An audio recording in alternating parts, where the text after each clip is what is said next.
معبود حدیث ہر کے عشق مصطفیٰ سامان اوست بحر و بر در گوشہ دامان اوست ہم سوئے حشر چلیں گے شہ ابرار کے ساتھ ہم سوئے حشر چلیں گے شہ ابرار کے ساتھ قافلہ ہوگا رواں قافلہ سالار کے ساتھ یہ تو طیبہ کی محبت کا اثر ہے یہ تو طیبہ کی محبت کا اثر ہے ورنہ کون ہوتا ہے لپٹ کر در و دیوار کے ساتھ اے مظہر ہم بھی سنیں گے کوئی نعت رنگین اے مظہر ہم بھی سنیں گے کوئی نعت رنگین گر ملاقات ہو گئی شاعر دربار کے ساتھ جب روح میرے پیراہنے خاکی سے نکلی جب روح میرے پیراہنے خاکی سے نکلی تو روزے سے آواز آئی او میرا فقیر آیا درود پاک کا نذرانہ پیش کریں اللہم صلی اللہ علیہ وسلم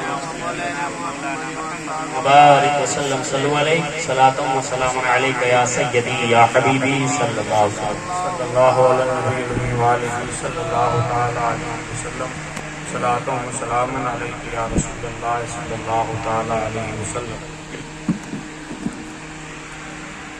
نہایت ہی واجب الاحترام سادات کرام علماء ذوی الاحترام محترم سامعین کرام الحمدللہ ہم اور آپ اس وقت جہاں جمع ہیں الحمدللہ یہ عمرہ شریف کرنے جا رہے ہیں ان کے لیے بطور شکرانہ اور اپنے والد مرحوم کے ایصال ثواب کے لیے آج کے جلسے کا انعقاد کیا ہے اللہ تعالیٰ ان کی والدہ کے سفر کو آسان فرمائے اور ان کے والد مرحوم کی مغفرت فرمائے ہم سب کا یہاں آنا بیٹھنا ذکر کرنا ذکر سننا اللہ تعالیٰ اپنی بارگاہ میں قبول و منظور فرمائے اپنے وقت کے اندر چند گزارشات چند معروضات حضرات کی خدمت میں عرض کرنے کی میں سعادت اور برکت حاصل کر رہا ہوں اللہ تعالیٰ میری زبان پہ کلمہ حق جاری فرمائے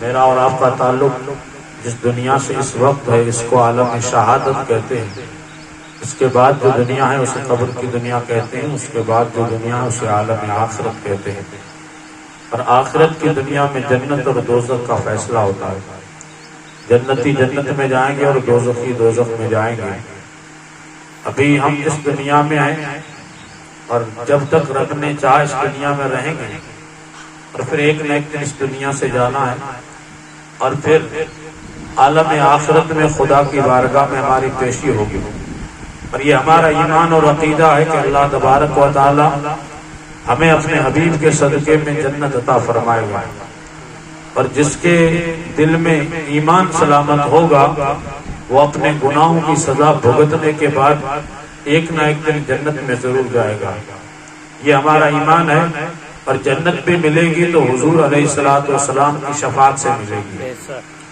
جنت کا ملنا یہ ایمان کی بنیاد ہے ایمان ہوگا تو جنت ملے گی جس کا ایمان سلامت اس دنیا میں تھا پھر اس دنیا سے جب گیا تو ایمان سلامت لے کے گیا اور میدان قیامت میں اگر رب نے فضل فرمایا تو ایسے ہی جنت عطا فرما دے گا اگر اللہ تعالیٰ نے عادل فرمایا ہو سکتا ہے انسان اپنے گناہوں کی سزا بھگتنے کے بعد جنت میں جائے گا اور آپ جانتے ہیں کہ جنت ایک نہیں ہے بلکہ جنت کے 8 طبقے نعرہ رسالت سادات اکرام جنت ایک نہیں ہے بلکہ جنت کے 8 طبقے ہیں اور جنت کے کئی درجے ہیں جنت میں جانا ایمان سے ہے اور جنت میں جو انسان کو درجے ملتے ہیں جنت میں جو بلندی ملتی ہے وہ انسان کو انسان کے ثواب اور نیکیوں کے حساب سے ملتا ہے جس کا جتنا ثواب جس کے پاس جتنی نیکیاں ہوں گی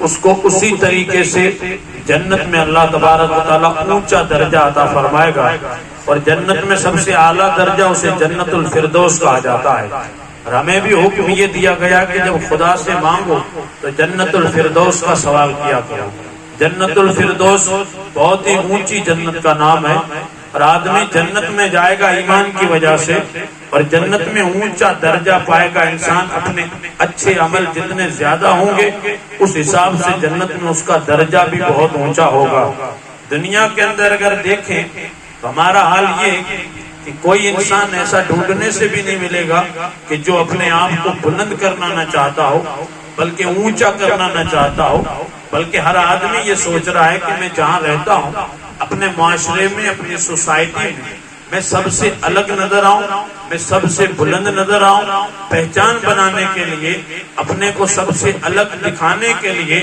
انسان یہ دن رات جو کوشش کرتا ہے، اس کا سبب بھی یہ ہے کہ انسان عزت والا بن جائے، اپنے معاشرے میں، اپنی سوسائٹی میں سب سے اونچا درجہ اسے مل جائے۔ یاد رکھیے، جس طرح دنیا میں انسان اونچا درجہ پانے کے لیے ہر چیز کو لاہے عمل میں لا کے پھر عمل کرتا ہے، تو ایک نہ ایک دن اسے چلو دنیا کا تو درجہ مل ہی جاتا ہے۔ تو جنت میں بھی یہی حال ہوگا کہ جنت میں بھی اونچا درجہ اگر چاہیے تو اس دنیا میں ثواب، نیکی، اچھا عمل یہ جمع کرے گا، تو جتنے اچھے عمال زیادہ ہوں گے اتنا ہی جنت میں آپ کا درجہ بہت اونچا ہوگا۔ یاد رکھیے گا، اس دنیا میں اللہ تبارک و تعالیٰ نے کئی ایسے مواقع ہمیں عطا فرمائے ہیں کہ جن موقعوں پر ہم ثواب کما سکتے ہیں، ہم اللہ تعالیٰ کی بارگاہ میں گڑ گڑا کے توبہ کر سکتے ہیں، نیکیاں کما سکتے ہیں۔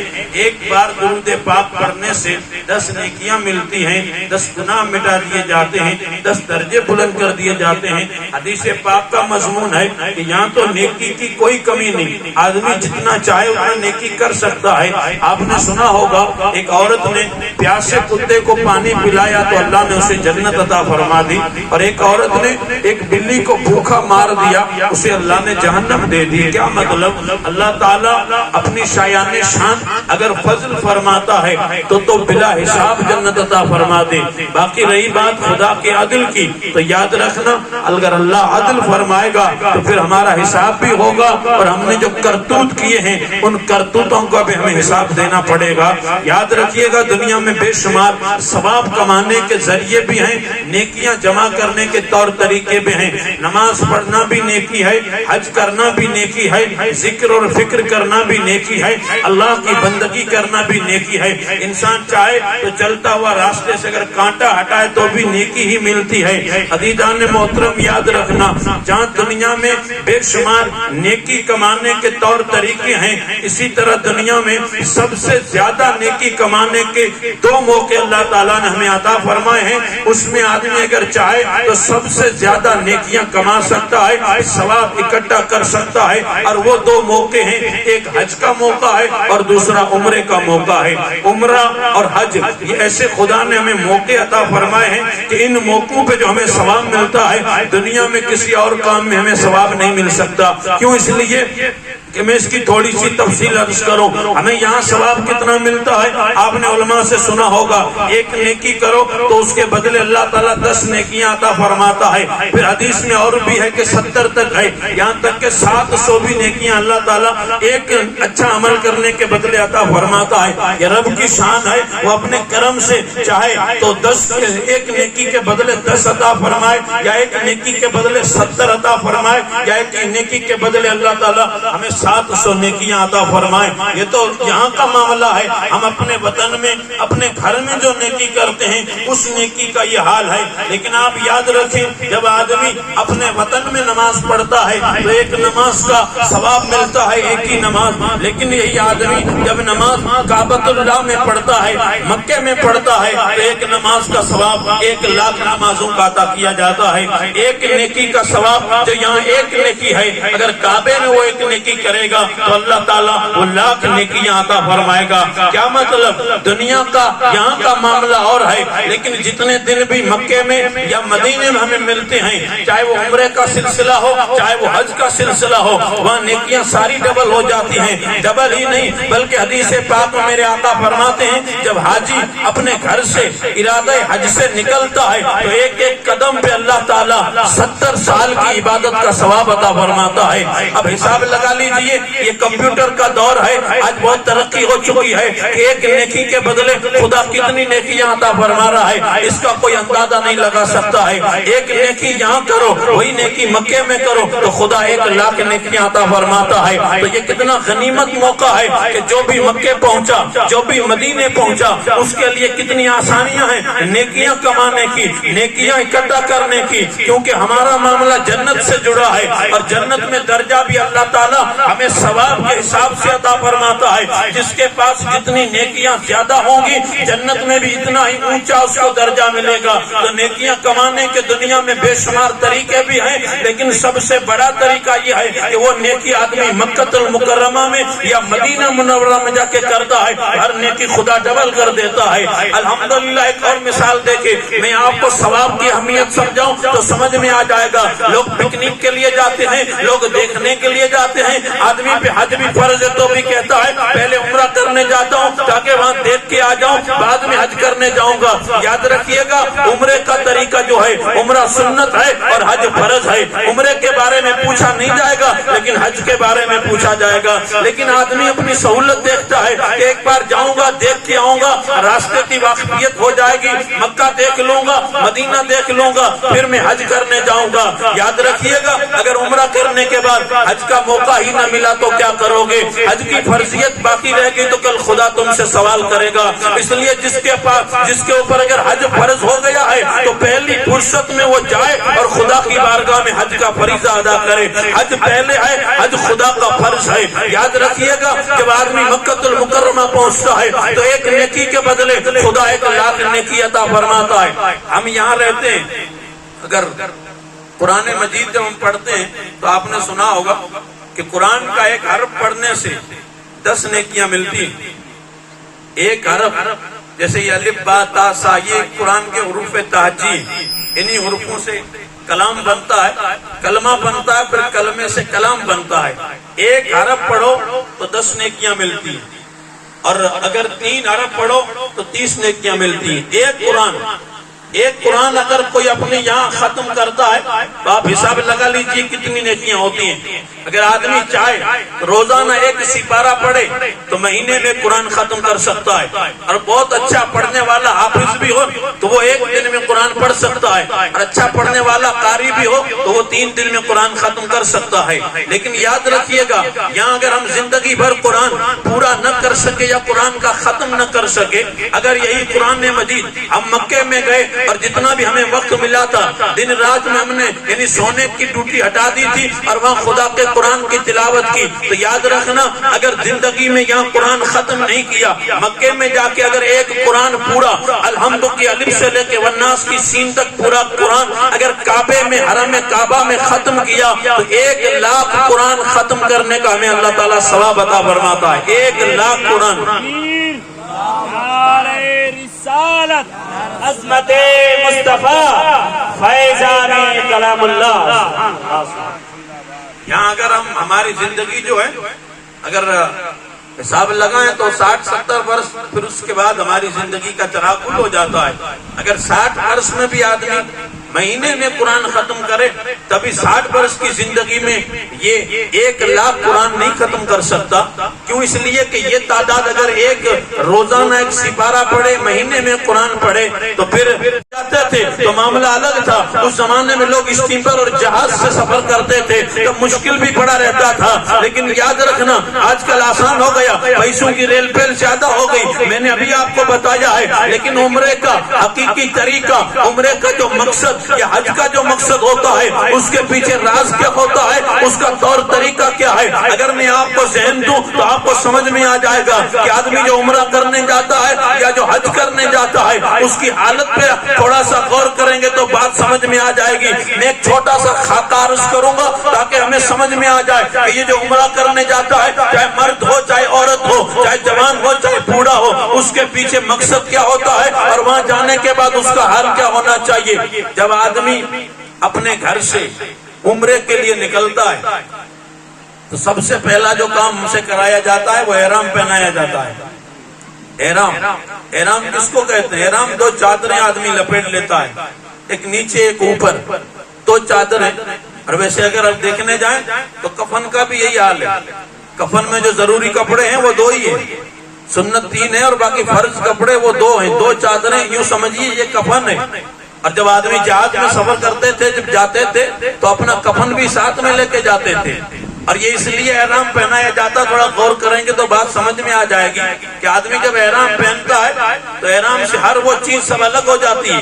اب آدمی حد تو یہ کہ خوشبو نہیں لگا سکتا، اپنے ظاہر کو غسل کر کے احرام کی 2 چادروں میں سمیٹ لیا، جب 2 چادروں میں سمیٹ لیا ہے اور سمیٹنے کے بعد اب آدمی کیا کرے گا؟ آدمی عمرے کی یا حج کی نیت کرتا ہے، احرام پہن کے گھر سے روانہ ہوتا ہے۔ ابھی تو ہمیں ایئرپورٹ سے احرام پہنا دیا جاتا ہے، اس لیے کہ جو ہمارا میقات ہے وہ بیچ میں آ جاتا ہے۔ حرم مکہ میں جانے کے لیے احرام پہننا بہت ضروری ہے، بغیر احرام کے کوئی کعبے کے حرم میں داخل ہی نہیں سکتا ہے۔ یہ کعبۃ اللہ کے حرم کی عظمت کا عالم ہے، تو ہمیں سب سے پہلے احرام پہنایا جاتا ہے۔ یہ تو چادریں کیوں سمیٹتے ہیں، یہ تو چادریں کیوں پہنائی جاتی ہیں؟ آدمی اگر چاہے تو سوال بھی کر سکتا ہے کہ میرے پاس بڑے بڑے اونچے کپڑے ہیں، میں نے کئی کپڑوں میں جمعے پڑھائے، بڑے اونچے کرتے تھے، لمبے چوگے تھے، لیکن جب مجھے احرام کا حکم دیا گیا تو سارے کپڑے ہٹا دو، اب وہ کپڑا پہنو جو بغیر سلا ہوا 2 چادریں ہمیں پہنائی جا رہی ہیں، 2 چادروں میں ملبوس اب یہ آدمی جا رہا ہے۔ اس کا راز کیا ہے؟ اس کا راز علماء بیان کرتے ہیں کہ اس کا ایک راز تو یہ ہے کہ جب آدمی احرام پہن کے روانہ ہوتا ہے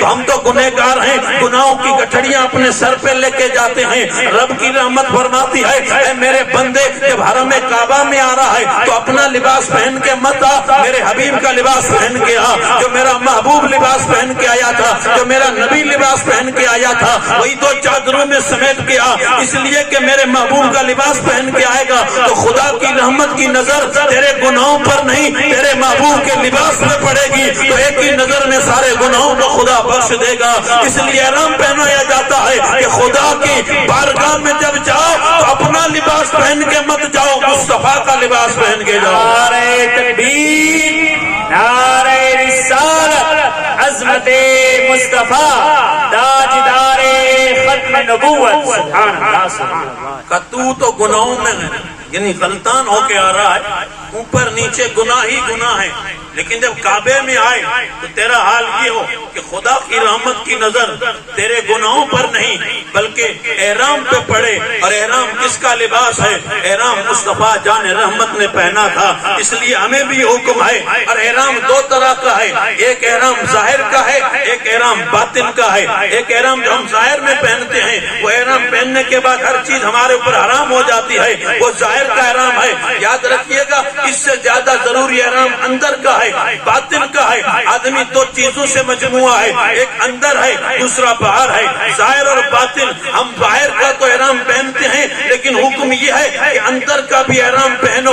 اندر کا احرام یہ ہے کہ دل کے اندر جتنی بھی قدورتیں، نفرتیں، دشمنی، کیڑا کرکٹ، جو بھی بغض، عداوت، حسد کی جلن ہے، یہ سب نکال کے دل کو پاک کرو۔ جب یہ پاک ہو جائے گا تو اندر کا احرام بھی ہو جائے گا، کیونکہ باہر کے احرام سے زیادہ بندے کے اندر کے احرام کی اہمیت ہے۔ پہلے اندر کے احرام کو سنوارو، پہلے دل کو سنوارو۔ جب دل سنور جائے گا، اندر احرام ہو جائے گا، تو باہر بھی احرام تھا، اندر بھی احرام ہے۔ اب یہ نہیں ہے کہ احرام بھی پہن لیا ہے اور کسی کے لیے غلط سوچ بھی رکھتا ہو، احرام بھی پہن لیا ہے اور کسی کی غیبت بھی کرتا ہو، نہیں، سب نکال کے پھینک دے۔ اور یہ کفن پہن کے روانہ ہوا ہے تو اب دنیا سے الگ ہو گیا ہے، اب تو خدا کی بارگاہ میں جا رہا ہے۔ اب تیرا دنیا سے کوئی لینا دینا نہیں، اولاد بھی چھوڑ دی، بچے بھی چھوڑ دیے، بیوی، گھر، وطن سب چھوڑ کے اب یہ خدا کی بارگاہ میں جا رہا ہے۔ اس کی زبان پر تلبیہ جاری ہے، 2 چادروں میں لپٹا ہوا ہے، میقات سے ہو کے جب کعبۃ اللہ میں حاضر ہوا تو یاد رکھیے کہ جب آدمی احرام پہن کے کعبۃ اللہ میں پہنچتا ہے، حرم مکہ میں پہنچتا ہے، جب خدا کے گھر میں پہنچتا ہے تو ہمیں یہ حکم دیا گیا ہے کہ کعبے پہ پہلی نظر پڑتی ہے، پہلی نظر پڑتے ہی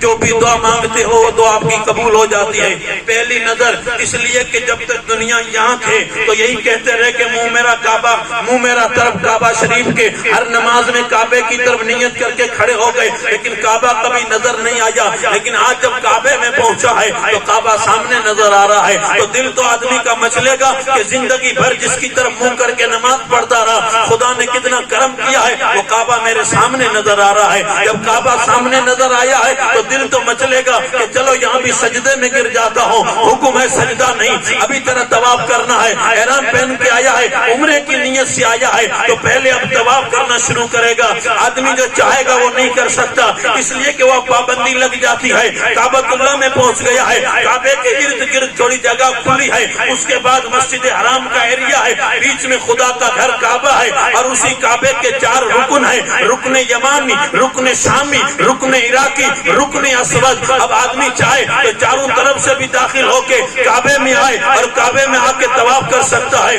لیکن حکم یہ ہے ہر جگہ سے اپنے طواف کو اسٹارٹ نہیں کر سکتا. تو کہاں سے اسٹارٹ کرنا ہے؟ تو آواز آئے گی میرے بندے آیا تو کعبے میں ہے, پیسے بھی تیرے تھے, سب کچھ خرچہ کر کے آیا ہے, اب اگر چاہتا ہے طواف کرنا تو جو تیرے من میں آئے ایسے تو طواف بھی نہیں کر سکتا. تو مولا طواف کیسے کروں؟ تو کہ ڈھونڈ کے وہیں پہ آ جہاں سے میرے مصطفیٰ نے طواف شروع کیا تھا. اس لیے کہ یہاں تجھے حج میں جو ادا کروایا جا رہا ہے یہ صرف عمرے کا طریقہ نہیں ہے, یہ نبی کی ادا کو ادا کرایا جا رہا ہے, یہ مصطفیٰ کی اداؤں پہ چلایا جا رہا ہے. اب تو وہیں پہ آ جہاں سے نبی نے طواف شروع کیا تھا. ہر رکن سے طواف شروع نہیں ہوتا, طواف شروع کرنے کے لیے بندے کو حجر اسود کے سامنے آنا پڑتا ہے. ہر آدمی حجر اسود وہ کالا پتھر ہے جو کعبے کے کونے میں رکھا ہوا ہے. ہم بڑے خوش نصیب ہیں, اس پتھر کا ابھی رخ ادھر ہے, ابھی ہماری طرف اس کا رخ ہے, اور وہی حجر اسود ہے کہ جب جنت سے آیا تھا تو اس کی چمک اتنی تھی کہ یہ چاندی سے زیادہ چمک والا تھا, اور اس کی چمک کی روشنی میں جب چمک پھیلتی تھی تو اس وقت اتنی حرم کی حد ہے وہاں تک اس کی چمک پہنچتی تھی. اللہ تعالیٰ نے فرشتوں کو حکم دیا کہ میرے فرشتوں جہاں حجر اسود کی چمک پہنچتی ہے اس پوری حد کو یعنی لکیر کھینچ کی حد بندی کر دو. ایک حرم کی حد ہے, ایک حرم ہے, ایک ہل ہے. حرم وہ ہے کہ جس طرف حجر اسود کی چمک پہنچی تھی وہاں سے حد بندی کر دی گئی تو اس کی روشنی کتنی ہوگی. حرم کی چاروں طرف حد ہے, کہیں سے کم ہے کہیں سے زیادہ ہے, لیکن یہ چمک کب پہنچی تھی؟ یہ حجر اسود کی چمک تھی. یہ علماء بیان کرتے ہیں کہ حجر اسود کے بارے میں یہ بیان کیا جاتا ہے کہ حجر اسود کے سامنے آدمی کو کھڑا کرایا جاتا ہے, اور حکم یہ ہے کہ پہلے حجر اسود کو چومو, پہلے بوسا دو, چومنے کے بعد پھر تم طواف کا پہلا چکر شروع کرو گے. چومنے کی پوزیشن نہیں ہے, بہت زیادہ بھیڑ ہے, بہت زیادہ بھیڑ ہے, تو ہمیں حکم دیا گیا ہے کہ دور سے ہی اس کا استلام کرو, یعنی اس کو سلام کرو دور سے.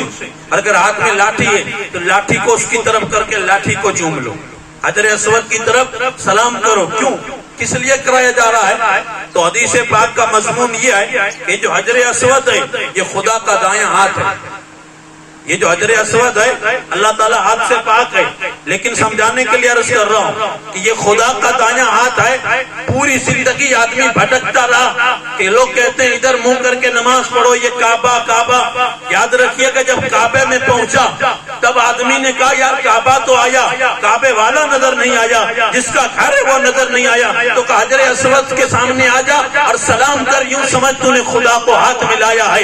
یہ حجر اسود جو تیرے سامنے ہے اللہ تعالیٰ ہاتھ سے پاک ہے, لیکن وہاں پہ آدمی کو یہ حکم دیا جاتا ہے. اور یہ بھی ہے کہ حجر اسود کی 2 آنکھیں بھی ہیں, حجر اسود سمجھتا بھی ہے سنتا بھی ہے. قیامت کے میدان میں یہ حجر اسود انسان کے کفر کی بھی گواہی دے گا اور ایمان کی بھی گواہی دے گا. اور حضرت عمر فاروق رضی اللہ تعالیٰ عنہ جب اس کے سامنے آئے تھے تو آپ نے فرمایا تھا حجر اسود میں جانتا ہوں تو ایک پتھر ہے, پتھر کے سوا کچھ نہیں ہے. میں جانتا ہوں تو نہ نفع دے سکتا ہے نہ نقصان دے سکتا ہے. میں تجھے اس لیے چوم رہا ہوں کہ تجھے میرے مصطفیٰ نے چوما تھا, تجھے میرے نبی نے چوما تھا. اس آدمی کی پوزیشن کیا ہوگی جو حجر اسود کے سامنے کھڑا ہے؟ تو دل میں تو یہ آیا ہوگا کہاں میرے جیسا گندا انسان, کہاں حجر اسود کہ جس پہ میرے نبی کے لب مبارک لگے تھے. 14 صدیوں کا فاصلہ تھا. عمر بن خطاب نے ثابت کر دیا کہ تو کچھ نہیں کر سکتا, لیکن چومتا اس لیے ہوں کہ تجھے میرے نبی نے چوما تھا.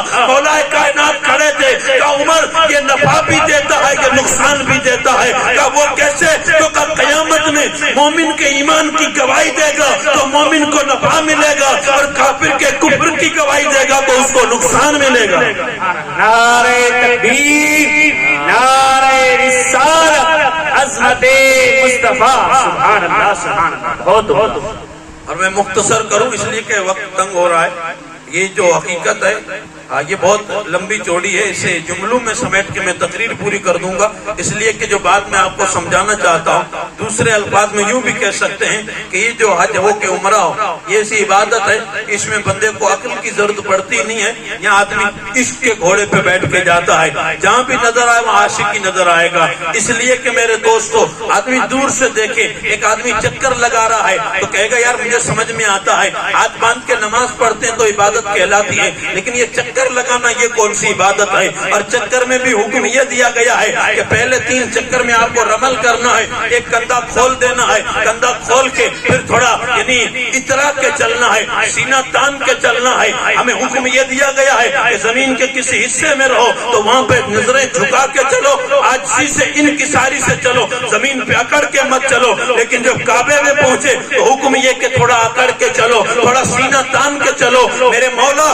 یہ کیوں ہمیں یہاں اکڑنے کا حکم دیا جا رہا ہے؟ ہم زمین پہ دوسرے حصے میں تھے تو ہمیں یہ حکم دیا گیا تھا کہ جہاں بھی رہو وہاں عاجزی سے چلو، لیکن کعبے میں اکڑ کے چلو۔ اکڑنے کی وجہ کیا ہے؟ تو آواز آتی میرے بندے سوال مت کر، یہاں اکڑنا تجھے اس لیے کہا جا رہا ہے کہ آج سے 14 صدیاں پہلے میرے محبوب یہاں آئے تھے، اپنے صحابہ کو لے کے آئے تھے، کافروں نے تانا دیا تھا کہ یہ کمزور ہو گئے ہیں، تو اللہ کے حبیب نے فرمایا میرے دیوانوں تھوڑا اترا کے چلو تاکہ ان کو پتا چلے کہ یہ کمزور نہیں ہوئے ہیں، یہ طاقتور ہو گئے ہیں۔ کہ مولا وہ تو 14 صدیاں پہلے جب سامنے کافر تھے تو یہ کہا جا سکتا تھا، آج تو کوئی کافر نہیں ہے، جب علت نہیں ہے تو معلول پہ کیوں عمل کیا جا رہا ہے؟ جب کوئی ہے نہیں تو عمل کیوں کرایا جا رہا ہے؟ تو کہا اس سے لینا دینا نہیں ہے، میں جو تجھے بتا رہا ہوں شرعی حکم یہ ہے کہ تجھے رمل کرنا ہوگا، تجھے کوئی نظر آئے نہ نظر آئے۔ کہ مولا کیوں؟ اس لیے کہ یہ میرے حبیب کی ادا تھی،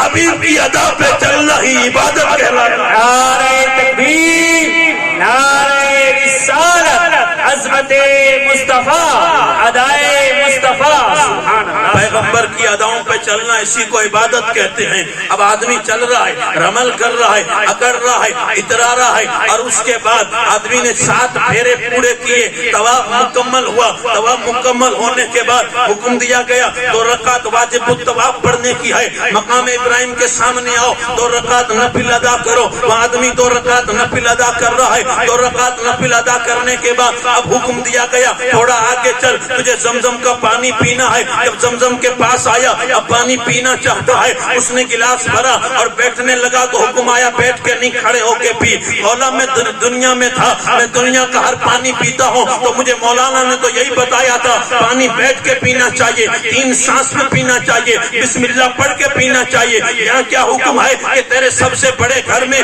پانی پینا ہو تو کہہ رہے ہو کہ سنت طریقے سے نہیں بلکہ پانی اٹھ کے پیو۔ اٹھنے کی کیا وجہ ہے؟ زمزم کو کھڑا ہو کے پینے کی کیا وجہ ہے؟ تو تو نہیں جانتا یہ وہ پانی دنیا کے پانی کی طرح نہیں ہے، یہ پانی زمزم کا پانی ہے، اور اس پانی کو نسبت ایک نبی کے قدموں سے ہے، اور یہ اس پانی کا احترام کرایا جا رہا ہے، اس پانی کی عزت کی جا رہی ہے کہ دنیا کے سارے پانی بیٹھ کے پی سکتے ہو لیکن یہ پانی کھڑے ہو کے پیو تاکہ تمہیں پتا چلے کہ زمزم کے پانی کا مقام کیا ہے۔ یا ایک اور جملہ نظر کروں تاکہ بات سمجھ میں آ جائے، ہم جب جلسہ ختم ہوتا ہے تو کھڑے ہو کے سلام پڑھتے ہیں، بہت سارے لوگوں کو درد ہوتا ہے کہ کھڑے ہو کے سلام کیوں پڑھتے ہو؟ اس سلام کی وجہ کیا ہے؟ ہم کہتے ہیں یہ سلام ہم کھڑے ہو کے اس لیے پڑھتے ہیں کہ ہمارا ایمان اور عقیدہ ہے کہ ہمارے نبی سنتے بھی ہیں اور ہماری میلادوں میں بھی آتے ہیں، ہم احترام میں نبی کی عزت میں کھڑے ہو کے سلام پڑھتے ہیں، تو کہتے ہیں یہ جائز نہیں ہے۔ ہم کہتے ہیں زمزم کا پانی کھڑے ہو کے کیوں پیتے ہو؟ تو اس لیے پیتے ہیں کہ وہ پانی کا احترام کرنے کے لیے پیتے ہیں۔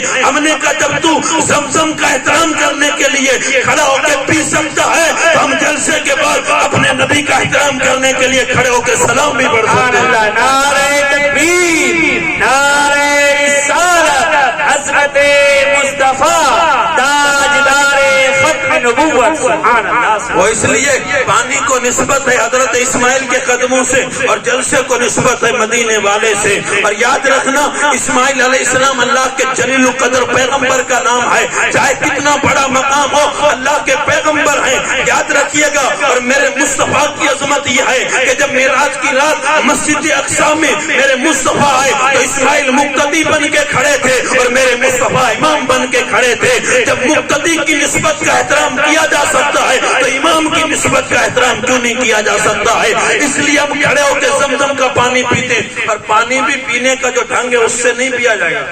آج تو خیر گلاس رکھے ہوئے ہیں، اس زمانے میں گلاس نہیں ہوتے تھے تو کبھی کبھی بالٹی بھر کے پانی نکالا جاتا تھا، پھر اس پانی کو پیا جاتا تھا. اور حکم یہ کہ پانی پیتے رہو یہاں تک کہ پانی آپ کے منہ سے چھلک کے آپ کے سینے پہ گرنے لگے، اور دور سے دیکھنے والا یہ محسوس کرے کوئی عقل مند پانی نہیں پی رہا ہے، کوئی خدا کے گھر کا دیوانہ پانی پی رہا ہے. محسوس یہ ہو کہ کوئی پاگل پانی پی رہا ہے، اس لیے کہ وہاں پاگل پن دکھا، وہاں دیوانگی، وہاں ہوش کی ضرورت بھی نہیں ہے، وہاں عقل کی ضرورت بھی نہیں ہے. وہاں تیرا حال کیا ہے؟ کبھی دوڑ رہا ہے، کبھی کھڑے ہو کے پانی پی رہا ہے، کبھی پانی گر رہا ہے. تھوڑا آگے چلا تو کا صفا پہ آ جا، اب تجھے صحیح کرنی ہے، ساتھ ہی پھیرے یہ بھی لگانی ہے، یہ بھی عمرے کا رکن ہے. کیوں؟ اس لیے کہ یہاں بھی تیرا ایک رکن باقی ہے، وہ بھی پورا کر. صفا سے نیچے اترا، اب مروہ کی طرف جا رہا ہے، تھوڑا نیچے اترا تو ہری سبز لائٹیں لگی ہوئی ہیں، وہ حکم یہ دیا جاتا ہے کہ یا تھوڑا دوڑ کے چلو، تھوڑا تیز چلو. کیوں چلیں تیز بھائی؟ آخر مسئلہ کیا ہے؟ کہا اس لیے تیز چلو کہ آج سے کئی ہزار سال پہلے، تقریباً 4100 یا 4200 سال پہلے، ایک اللہ کی بندی جسے حضرت حاجرہ سلام اللہ علیہا کہا جاتا ہے، وہ یہاں پر دوڑی تھی، یہاں تھوڑی تیز چلی تھی. اس کی ادا کو خدا نے قیامت تک باقی رکھ دیا ہے. اتنی ادا خدا کو اس بندی کی پسند آئی ہے کہ اس ادا کو ہر ایک کے اوپر واجب کر دیا گیا ہے. عمرہ کرنے بھی کوئی بھی آئے گا، وقت کا قوس ہو، ابدال ہو، کتب ہو، یہاں تک کہ امام الانبیاء بھی اس جگہ آئے تو دوڑ رہے تھے. اس لیے کہ یہ ایک بندی کی جو ادا تھی، اس ادا کو قیامت کے لیے خدا نے باقی رکھا. اس لیے کہ یہاں حضرت حاجرہ کیوں دوڑ رہی تھی؟ حضرت حاجرہ تو اس لیے دوڑ رہی تھی کہ وہ اپنے بیٹے کو نہیں دیکھ رہی تھی. جب صفا پہ تھی تو نظر آ رہا تھا، تھوڑی نیچے اتری، تھوڑی آگے بڑھی تو بیٹا نظروں سے اوجھل ہو گیا، تو تھوڑی تیز دوڑنے لگی، مروہ پہ چڑھنے لگی تاکہ بیٹا نظر آ جائے. بیٹے کی کوشش تھی. ماں بیٹے کا رشتہ دیکھیے. ایک اور جملہ بھی آپ کو سمجھاتا چلو، یاد رکھیے گا زمزم کا پانی کب نکلا تھا. زمزم کے پانی کی اہمیت آپ کو معلوم ہے، لیکن نکلا کب تھا؟ ایک ماں کی اہمیت، ایک ماں کا پریم، ایک ماں اپنی اولاد سے کیا پریم کرتی ہے. آج ایک ماں عمرے پہ جا رہی ہے، اس کے شکرانے میں یہ جلسہ رکھا گیا ہے. ماں کا مقام کیا ہے؟ یاد رکھیے گا، جب بیٹا تڑپتا ہے تو ماں کا دم نکلتا ہے. جب بیٹا تڑپتا ہے تو ماں کا دم نکلتا ہے، اور جب ماں تڑپتی ہے تو زمزم کا چشمہ نکلتا ہے. زمزم کا چشمہ تب نکلا تھا جب ماں تڑپی تھی، ماں نے تڑپ دکھائی تھی تو خدا نے چشمہ زمزم کو جاری کر دیا تھا. بیٹا تڑپے تو ماں کا دم نکلے، اور ماں تڑپے تو زمزم نکلے. یہ ماں کے قدموں کی ادائیں تھی. کہ حضرت حاجرہ تو پانی کی تلاش میں دوڑ رہی تھی، یہاں تو پانی ساتھ میں ہے، بیٹا بھی ساتھ میں ہے، پھر بھی دوڑایا جا رہا ہے. تو کہا وہ مت دیکھ، ایک میری بندی کی ادا ہے، مجھے اتنی پسند آ گئی ہے کہ قیامت تک جو بھی آئے گا اسے یہاں دوڑنے کا حکم دیا جائے گا تاکہ تیرا واجب ادا ہو جائے اور میری بندی کی یاد تازہ ہو جائے، میری بندی کی یاد تازہ ہو جائے. صحیح کرنے کے بعد وہ 7 پھیرے جو صحیح کے پورے کرے گا آدمی، کرنے کے بعد اسے حکم دیا جائے گا کہ اپنے سر کے بال ہیں وہ اتار دو، یعنی حلق کروا دو یا قصر کروا دو، بال ختم کر دو. یعنی اب وہ بال کیوں ختم کرائے جا رہے ہیں؟ حکم یہ ہے کہ آدمی نے اگر بال ختم کروا دیے، ایک بال بھی باقی نہیں ہے، آج عمرہ کیا، کل پھر اس کو عمرہ کرنا ہے، تو کل عمرہ کرے گا تو کل تو بال آئیں گے نہیں، تو کل کیا کرے گا؟ لیکن حکم یہ کہ کل بھی سر پہ اس طرح پھرانا ہی ہے.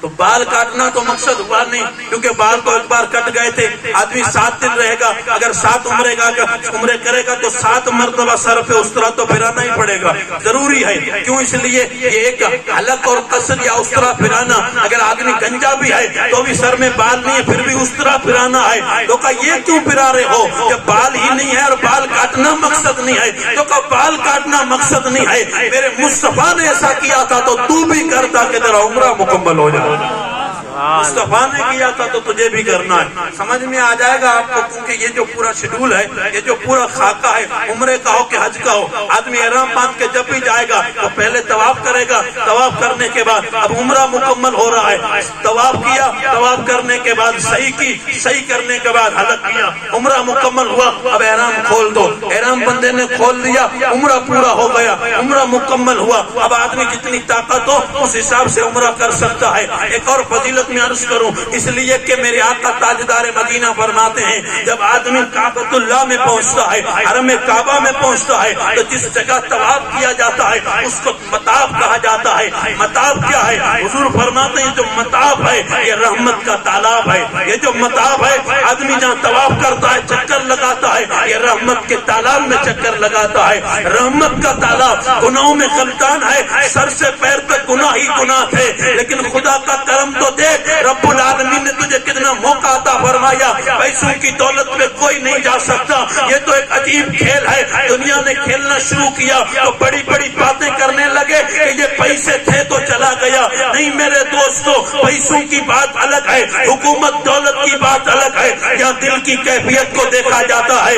جسے خدا پہنچاتا ہے اگر ایک ٹکا بھی گھر میں نہ ہو پھر بھی خدا اسے اپنے گھر بلا لیتا ہے. یہ تیرا نصیب ہے, یہ تیری قسمت کی بات ہے. اتنی بڑی قسمت تھی کہ تو خدا کے گھر کعبے میں نظر آیا. پوری زندگی کہتا تھا منہ میرا کعبے کی طرف, آج کعبہ تیرے سامنے آیا ہے, آج اس خدا کے گھر کے سامنے آیا ہے. پھر بھی تجھے یہ لالچ لگی تھی کہ ایک فوٹو نکال لوں, ایک سیلفی کھینچ لوں, ایک ویڈیو بنا لوں تاکہ جا کے وطن میں دکھاؤں گا میں بھی عمرہ کر کے آیا ہوں. یاد رکھنا فوٹو نکالنا ہو عمرے کے لیے, جا کے اپنا دکھاوا نشو نما کرنی ہو تو گھر بیٹھے ہی بہتر ہو, جانے کی ضرورت ہی نہیں ہے. اس لیے کہ اس راستے میں جو جاتا ہے پہلے دل کھول کے دل بھیجنا چاہتا ہے. پہلے دل جاتا ہے پھر جسم جاتا ہے, اور جس کا دل نہیں گیا اس کا جسم بھی نہیں جاتا. سبحان اللہ. نعرہ تکبیر, نعرہ رسالت, فیضان حرمین طیبین. سبحان اللہ, سبحان اللہ.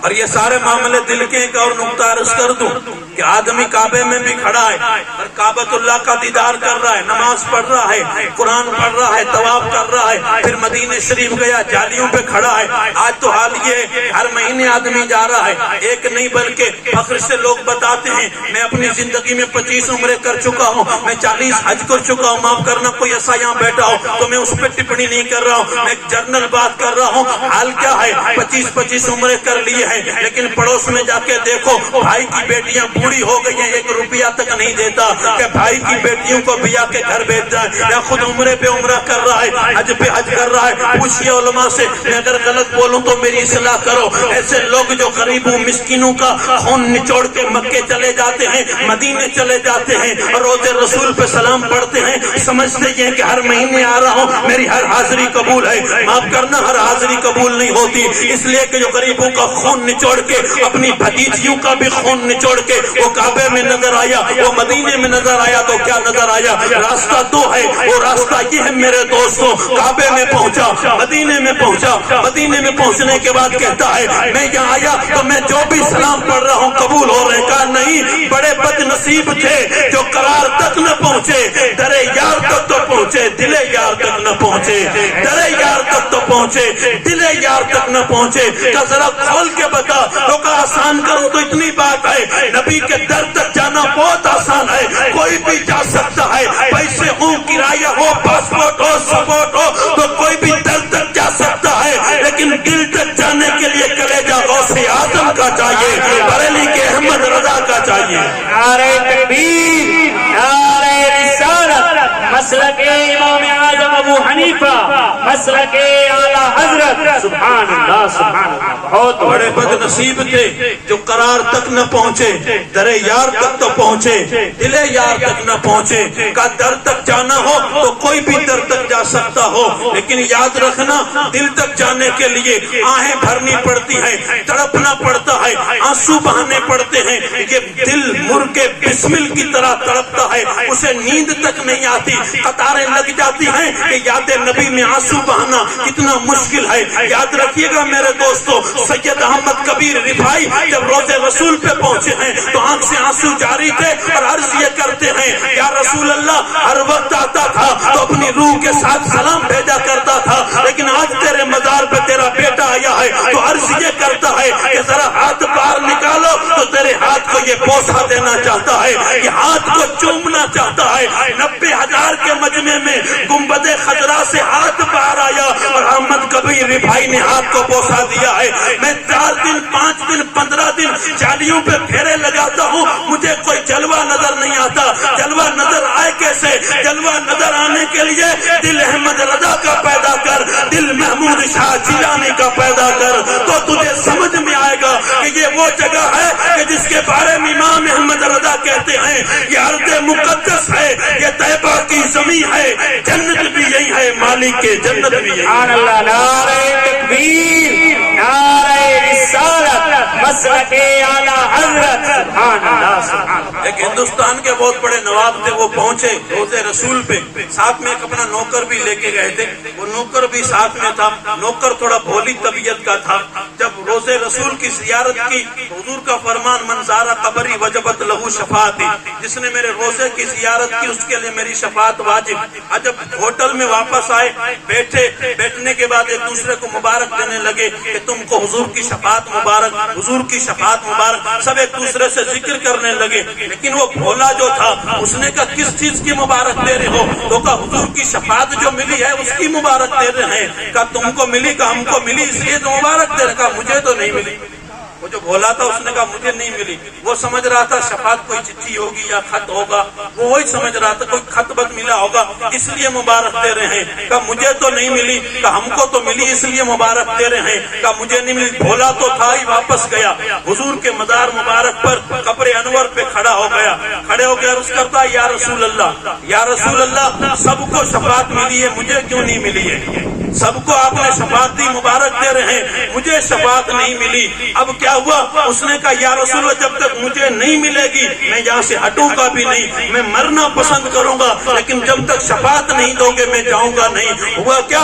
قبر انور سے ہاتھ نمودار ہوا اور اس میں چٹھی تھی اور چٹھی اس کو دے دی گئی۔ وہ چٹھی لے کے واپس آیا، تم کو اگر شفاعت ملی ہے تو مجھے بھی شفاعت ملی ہے، دیکھ لو۔ تم تو ایک دوسرے کو مبارک دے رہے ہو۔ نواب نے دیکھا کیا ہے، چٹھی کھول کے دیکھی تو کہا سب کے لیے شفاعت دی، میں تجھے بھی اپنی شفاعت عطا کرتا ہوں۔ وہ لکھوا کے لے کے آیا ہے مرتے مردود ہیں، محبوب کبھی مرا نہیں کرتے۔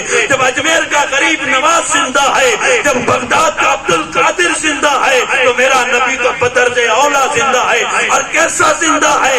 ایسا زندہ ہے کہ جس کی زندگی کی دلیل تو میں کیا دوں؟ میرے امام نے نقطہ پیش کیا تو کہا تھا تو زندہ ہے واللہ، تو زندہ ہے واللہ، میری چشم عالم سے چھپ جانے والے۔